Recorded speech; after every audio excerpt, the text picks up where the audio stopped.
Siguro na curious kayo bakit panay labas ng Seaways All-Purpose Cleaner na to sa FYP nyo.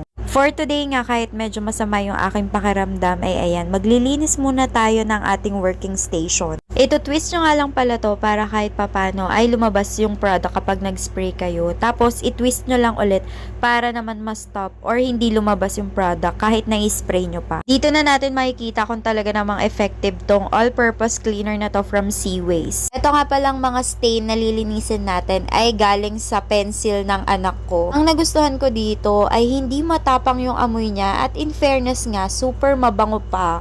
Yes, mabango siya na parang panlinis talaga siya ng mga kung anik-anik dyan. Pero hindi talaga siya yung tulad ng ibang panlinis na masangsang yung amoy. Yung masangsang na masakit sa ilong dahil nga panglinis sila, ganon. Pero ito grabe, tingnan nyo naman, saglit ko pa lang yan na sprayan pero natanggal kagad niya yung mga dumi.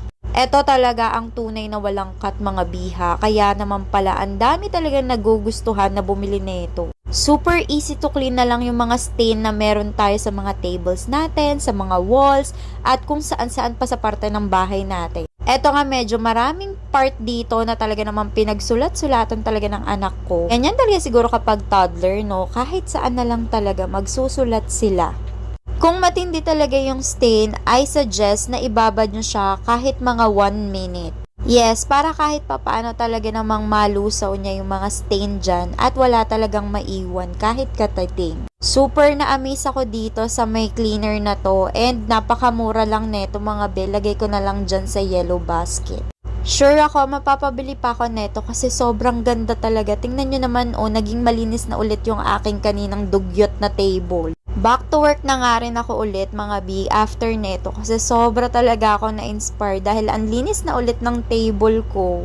Buti na lang talaga na discover ko tong Seaways at grabe, hindi na talaga ako magpapaubos neto. Next time naman itatry ko yung para dun sa may washing machine kasi gusto ko rin linisan yung washing machine namin. Kung gusto mo na mga gantong videos, mag-follow ka na sa akin at pasensya na sa boses natin ngayon kasi medyo paos ako at may sakit. Anyways, hindi pa dyan tapos ang ating linis series kasi meron pang naghihintay sa aking pader na medyo malaki-laking tatrabahuin ng Seaways. Kung ayaw nyo na rin mahirapan sa paglilinis ng mga kung ano-anong stain sa bahay nyo, try nyo na rin tong all-purpose cleaner ng Seaways. Yun lang, bye!